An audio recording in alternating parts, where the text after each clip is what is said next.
지난 1년 동안 보였던 기업들의 실적 퍼포먼스가 앞으로도 지속 가능할까에 대한 궁금증, 의문이 이제 시장 참여자들이 갖기 시작을 했다라고.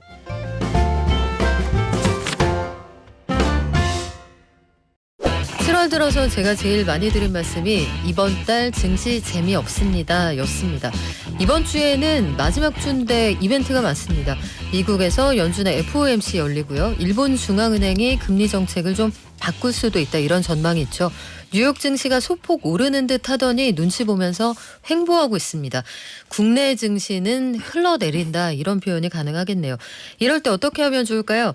미래에셋 김석환 연구위원 도와주세요. 안녕하세요. 안녕하십니까? 네, 도와줄 거죠? 도움이 될지 모르겠습니다. 네, 아무튼 아니 조간에 다하겠습니다. 인터뷰하신 거 봤어요. 네. 봤는데 간밤 뉴욕 증시부터 정리를 좀 해볼게요. 일단 혼조세로 마감을 했는데 엔비디아 빼고 나머지 M7 소폭 상승했습니다만 네. 시원치 않거든요. 그렇죠. 이거 왜 그렇죠? 뭐 일단은 전체적으로는 이제 이번 달 들어서 대형 기술주 우리가 얘기하고 있는 뭐 빅7 또는 매그니피센트 7이라고 얘기하는데 거기에 대한 좀 매도 압력이 좀 크게 나타나고 있는 상황이다. 그 이유는요? 라고 보면 될 것 같고요.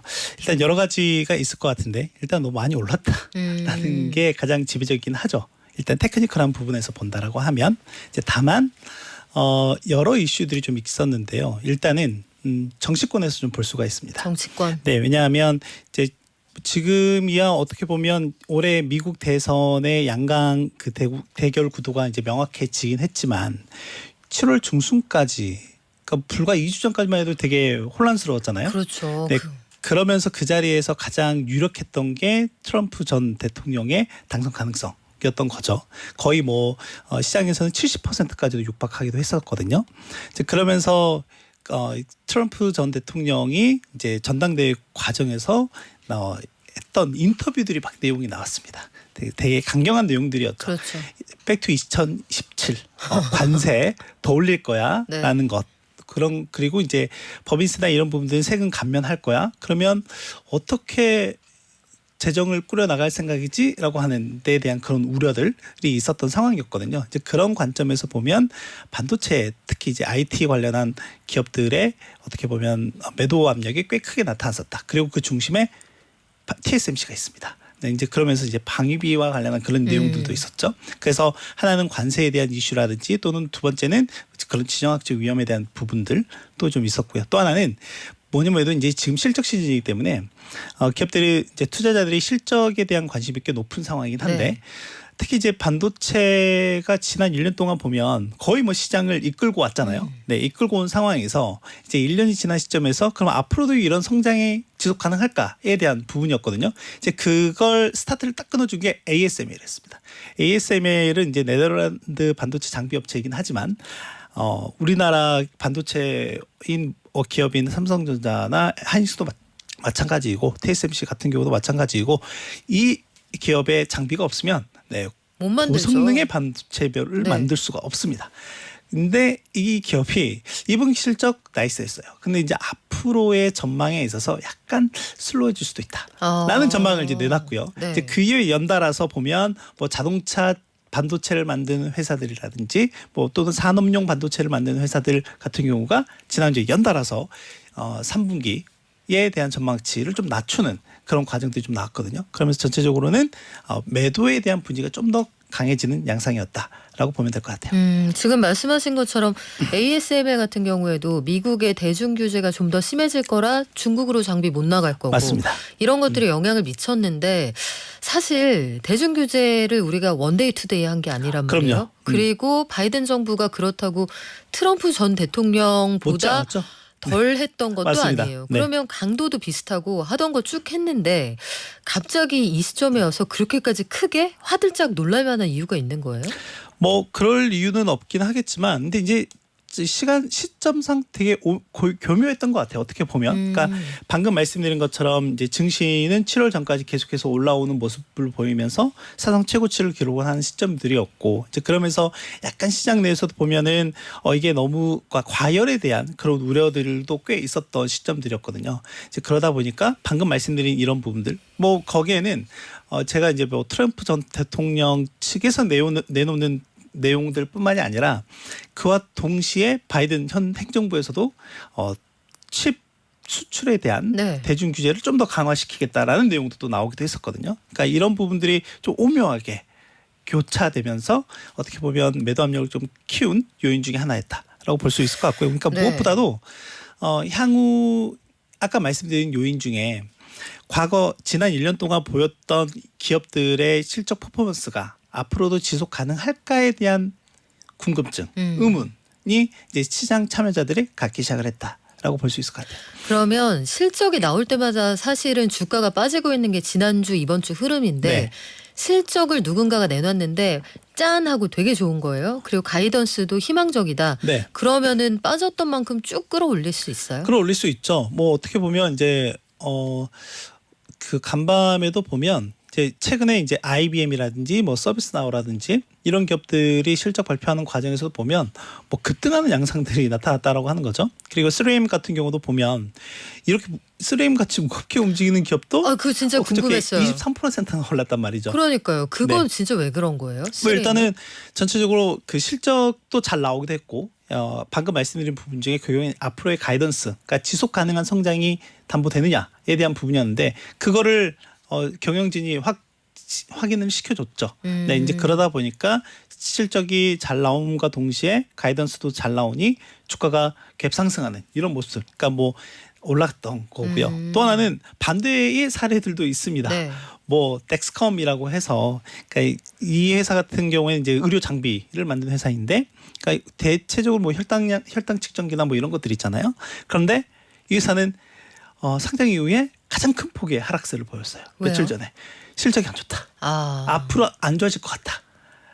그 이유 중에 하나가 지금 작년부터 현재까지 미국 시장을 가장 이끌고 있는 테마들을 두 개를 뽑아보자라고 하면 하나는 AI고 하나는 비만 치료제입니다. 그러니까 비만이 어떻게 보면 대표적으로 성인병을 유발시키는 가장 큰 요인 중에 하나이잖아요. 그렇죠. 그리고 네. 전염병일 뿐더러 전 세계로 퍼지고 있고. 네, 그런가요?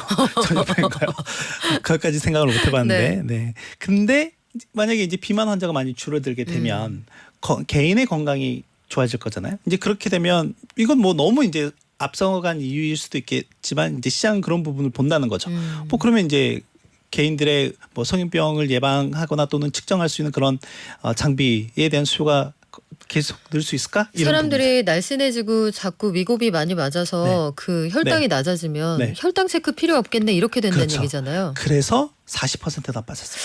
야, 근데 이게 비열이 너무 낮은 게 아닌가 싶기도 하고 맞습니다. 관련해서 그렇다면 더욱 미스터리한 것이 한국의 SK 하이닉스 네. 주가가 이게 말이 되는 주가인가에 대한 질문을 할 수밖에 없는 게 실적 너무 좋았잖아요. 너무 좋았죠. 그리고 올해치 HBM은 이미 다 물량이 소진될 정도로 그럼요. 이미 계약이 돼 있고 내년에도 실적이 좋을 것으로 예상이 되는데 네. 삼성은 뭐 말할 것도 없고요. 네. 올해보다 더 좋을 것으로 보이는데 주가는 왜 그렇죠?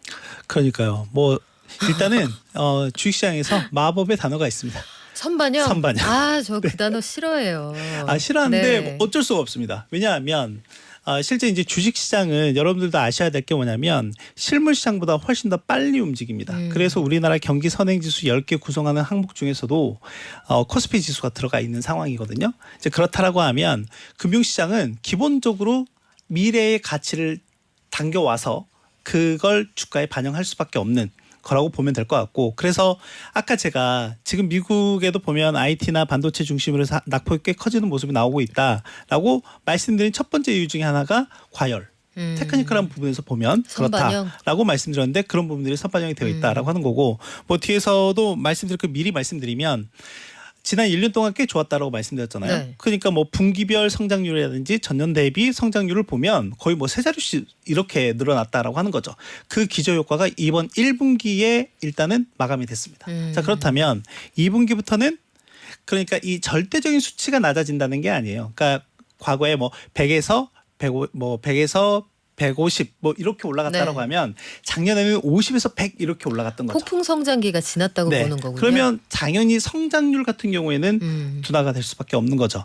이제 그래서 이제 더 중요한 거는 결론적으로 이렇게 지금 계속 이제 성장해 가고 있는 이런 그로스 자체가 조금은 둔화되더라도 그렇다면 회사 입장에서는 투자자들에게 뭔가 확신을 주기 위해서는 여러 가지 이제 방책들이 있는데 가장 뭐 시장이 좀 더 확장이 된다라든지 네. 또는 더 나은 제품이 나온다라든지 이런 것들인 거죠. 근데 이제 엔비디아 같은 경우 보면 아직 올해 그 H100이라고 하는 그 GPU도 나오지 않은 상황에서 그 다음 차세대 모델이 블랙웰 뭐 이런 것까지 더 루빈인가요? 네, 아무튼 그것까지 이제 이번 네. 1분기에도 공개를 했던 거죠. 그리고 TSMC에 발주 물량을 더 넣었다고 했잖아요. 맞습니다. 네. 그래서 이제 지금은 어떻게 보면 그렇다고 해서 지금 SK하이닉스가 약간 뭐 이번에 실적 나오고 난 이후에 연초 이후에 현재까지 올해 전체적인 영업이익 추정치 증가율을 보니까 180% 정도 되더라고요.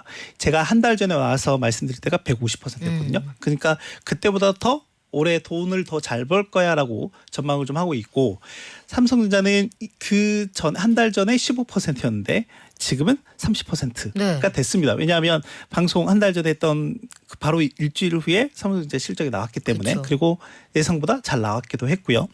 그래서 이제 지금 보면 이제 이 흐름상에서 더 이제 지금은 변동하고 있지 않은 상황이긴 한데 그렇다라고 하면 지금 뭐 삼성전자든 하이닉스든 이 기업들의 추세가 완전히 뭐 깨졌느냐 그런 상황은 좀 아닌 것 같다라고 보여지고요. 그렇다라고 하면 일단은 가격 조정 국면이라고 좀 보고 있습니다. 다만 저번에 그도 이제 엔비디아가 잠깐 한번 출렁거릴 때도 그렇죠. 말씀드리긴 했지만 지금 이 기업들이 돈 못 버는 게 아니잖아요. 이 산업이 지금 돈을 못 버는 게 아니잖아요. 사실 이렇게 꾸준히 돈 잘 버는 회사들이 어디 있어요? 네, 그러면 이제 네. 지금 투자자들 입장에서는 약간은 트레이딩, 테크니컬한 관점으로 봐야 돼요. 뭐냐면 지금 한번 고점을 형성한 이후에 주가가 내렸죠. 그러니까 조정을 받았잖아요. 자, 그렇다면 한번 다시 이제 결국엔 추세가 방금 깨지지는 않았다라고 말씀드렸기 때문에 뭐 지금 상황에서는 밸류니 뭐니 이걸 가지고 얘기하기에는 다 필요 없군요. 필요 없어요. 지금은. 일단은 네. 돈을 벌어야 되니까. 아, 그럼요. 네, 테크니컬한 트레이딩 관점으로 접근한다. 그럼 라고 빠졌을 하면 때 좀 들어갔다가 그러면 딱 심플합니다. 고점과 저점만 보시면 됩니다. 만약에 이전 고점을 깨고 올라가는 모습이 그러니까 돌파하고 올라가는 모습이 나오면 지속적인 추세가 이어지는 거고요. 만약에 방금 만들었던 저점에 다시금 깨지는 모습이 나오면 추세적으로는 좀 추세가 다시금 둔화되는 모습이 나올 가능성이 높겠죠. 근데 이건 지금 우리나라 반도체 기업들뿐만이 아니라 엔비디아라든지 지금 미국 내 주요 기업들 그러니까 우리가 얘기하는 시가총액 비중이 큰 네. 그런 기업들의 최근 주가 트렌드가 지금 다 그런 상황이다라고 보면 되겠습니다. 그러면 뭔가 분위기 쇄신을 위한 모멘텀이 하나 필요하다는 건데 그 모멘텀 중에 하나가 되는 게 아마 금리 인하가 아닐까 싶어요. 네. 금리가 떨어진다고 해서 주가가 확 반등한다는 보장은 없습니다만 그렇죠. 어쨌든 증시에 큰 변화를 만드는 물꼬가 트일 것만은 분명하잖아요. 금리 인하 관련해서 이번 FOMC에서 어떤 메시지가 나올 것 같아요? 근데 그 금리 인하의 물꼬가 네. 상방이 될지 하방이 될지는 솔직히 잘 모르겠습니다. 금리 인하한다고 했을 때 이제는 볼 만큼 볼 레벨을 다 봤구나 하고 빠질 수도 있다. 그럴 가능성도 농후합니다. 라고 보고 있고요. 일단은 이번 주에 이제 애플이나 아마존, 마이크로소프트, 메타 플랫폼즈 이제 주요 기업들이 실적이 나올 예정이기 때문에 일단은 단기적으로는 그게 좀 더 중요할 것 같고요. 네. 그리고 지금 7월 FMC가 이제 오늘과 내일 열릴 예정이거든요. 그런 관점에서 보면 일단 금리 인하에 대한 그 가능성은 꽤 높아져 있는 상황인 것 같아요. 당장 7월은 아니긴 하겠지만 거의 뭐 9월은 거의 확실시 네. 되고 있는 분위기예요. 왜냐하면 지난주에 물가 데이터가 나왔죠. 그러니까 그러니까 이번 7월 중순경에 나온 6월 CPI 소비자 물가는 전월 대비로 마이너스를 기록을 했어요. 드디어. 네, 드디어 좋은 게 아닙니다 이게. 네, 좋은 게 아닌데 당장 다음 달도 보면 헤드라인 같은 경우는 마이너스 증가율을 보일 가능성도 있어 보여요. 왜냐하면 유가가 계속 떨어지고 있습니다.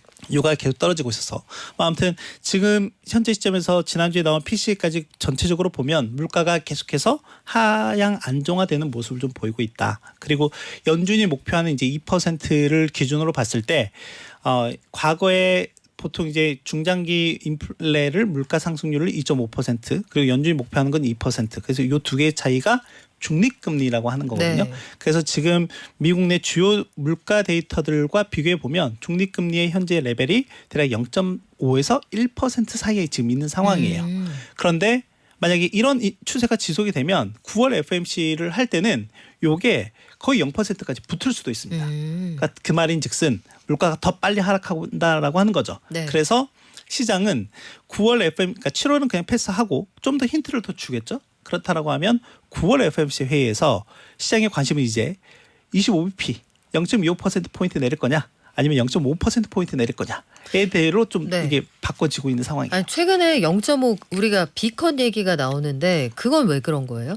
방금 말씀드렸잖아요. 그러니까 이 지금 중립금리 연준이 보는 중립금리가 이 0.5%포인트라고 말씀드렸는데 만약에 현재와 같은 디스플레이 기조가 유지가 된다라고 하면 만약에 아까 말씀드렸던 것처럼 그 소비자 물가 지수가 만약에 이제 다음 달 8월 중순에 나온 7월 데이터도 전월 대비 마이너스를 기록한다. 이렇게 되면 지금 이제 9월 FOMC까지는 이제 2번 정도의 CPI 물가를 볼 수가 있거든요. 네. 그래서 만약에 마이너스 0.1, 0.1 뭐 이렇게 나오게 되면 거의 그냥 이제 1%대 초반까지 내려가게 됩니다. 근데 지금 제가 그래도 0.1%씩 전월 대비 상승한다라고 가정했을 때 대략 한 1.7에서 1.9% 정도가 나와요. 그러면 이거는 연준이 예상하는 물가보다 훨씬 더 아래에 있는 수준인 거죠.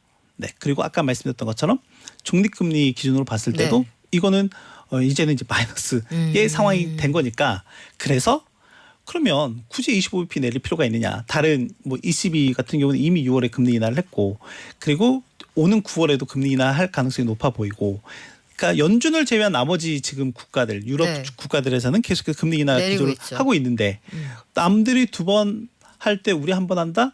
네. 그러니까 우리는 2번 정도 두 번 할 거 한 번에 해도 지금 시장은 그 정도 레벨까지는 충분히 괜찮지 않을까라고 일단 보고 있는 거죠. 그 정도로 시장을 깜짝 놀라게 할 거면 저 같으면 7월에 0.25, 9월에 0.25 이렇게 내릴 것 같은데 그럴 가능성은 없어요? 그럴 가능성도 저는 조금 있다라고 보긴 했었거든요. 원래 저는 이제 대선 끝나거나 올해 연내에 한 번 정도 맞아요. 금리 굉장히 인하 보수적으로 하지 보셨는데. 않을까라고 네. 봤었어요. 근데 이제 유가가 이렇게 떨어질지는 몰랐어요. 근데 지금도 보면 유가를 여전히 그러니까 불안하게 만드는 요인들은 분명히 있기는 합니다.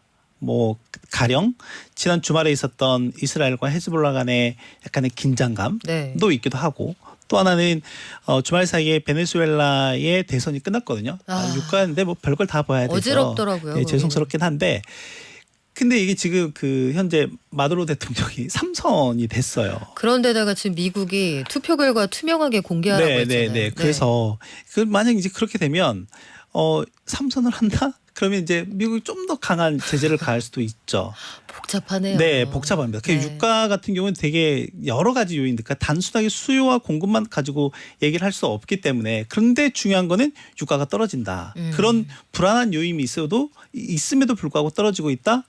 경기가 썩이라는 이제 질문을 던질 수가 있는 거죠. 그리고 그 중심에 중국이 있다라고 하는 거죠. 그래서 질문이 뭐였죠?